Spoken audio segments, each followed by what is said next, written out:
What's up, fight fans? Welcome to Triple THS. I'm MMA outsider Tommy Toehold. Today, Tim Sylvia gets kicked in the face, Arianny releases a new single, Frankie Edgar gets a rematch against an opponent he's never fought. What's the viewer comment of the week? It's Turbo time!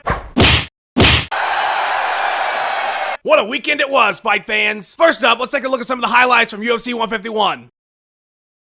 Exciting stuff. In addition to that amazing card, we saw the return of everyone's favorite soccer league, 1FC. Their last card featured Roger Huerta getting his head punted into the judges' laps. This time around, Pride of a Nation featured a main event straight out of 2005, fully equipped with Mariah Carey music, Star Wars Episode 3, and Andrei Arlovski taking on an amoeba. The fight looked like it was all but over when Soviet Dracula finished Tim Sylvia off with a, you guessed it, soccer kick. But apparently it was illegal for some reason, and the fight was ruled a no contest, so nobody won, including the fans. No word yet on whether the Michelin Man and Team Andres will meet again. Grab some glow sticks and a pacifier, fight fans. It's time to go clubbing. The beautiful Arianny Celeste took some time off of a day job of looking smoking hot to pursue a career in music. The Playboy cover model released a new single earlier this week entitled Top of the World. The song, which features some elements of progressive house, steampunk, Sgt. Pepper's, hardcore fusion, samba, soul, trip hop, and video game synth pop, was tweeted out by Arianny a few days ago. Of course, within seconds, MMA forums lit up like boss rooting in a room full of unprotected livers and proceeded to give the UFC ring girl's latest project a business. What do you think of the forums making fun of your song, Arianny? Oh, well, it's not a big deal. I mean, we all have different musical tastes, but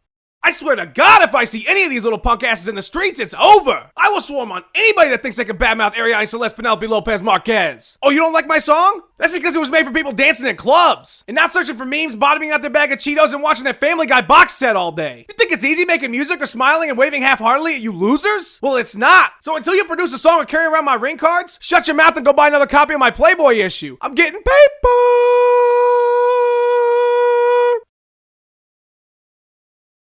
I mean, I don't really pay attention to that stuff. Guess who's in another title fight? Yep, for a record 736th time, Frankie Edgar will find himself in a quest for UFC gold and probably a rematch. Jose Aldo, current featherweight champ and avid crowd surfer, was set to face Eric Koch at UFC 153, but apparently Koch caught the ruin every fight card bug that's been going around since January and had to step down from the event. But with limited options and a need to put out a replacement fight that people actually wanted to see, the UFC had little choice but to offer the bout to Jersey's favorite son. How do you feel about getting Frankie as a replacement fight? Woohoo! Woohoo! Jose, are you still celebrating with the fans after UFC 142? Oh yeah! Woo! Your thoughts on the fight? Woohoo! Yeah! Woo!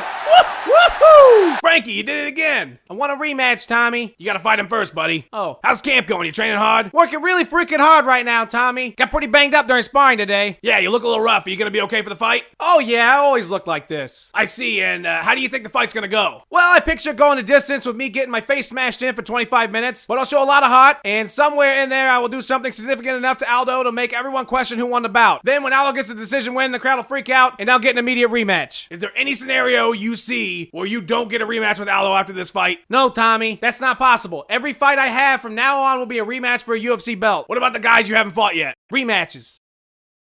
Good luck. Time for the viewer comment. Break it down for us, Center. 27 weeks ago, Tommy Toehold came up with a very special segment, very exciting segment, where fans get to participate in the show, and he called it the viewer comment. This week's winner is Killer Crocodile, who said the Tommy Toehold show is worse than James Toney's jiu-jitsu and English. So you see, this is funny for two reasons. James Toney has poor jiu-jitsu skills, as he demonstrated in his loss to Randy Couture, but he also struggles with speaking due to a lifetime of being punched in the face. Now take those deficiencies and compare them to the quality of the Tommy Toehold show, and you have a joke. If you would like to be the viewer comment, reach out to Tommy on Twitter, Facebook, or any other means, and simply make fun of his show. That's all I got, fight fans. Tune in next Wednesday when I go cross-country skiing with Stipe Miocic. Until then, head to my YouTube channel for past shows and bonus content. Hit me up on Facebook and Twitter, and be sure to check out all my awesome friends. For Triple THS, I'm Tommy Toehold. Clever closing line. Woohoo!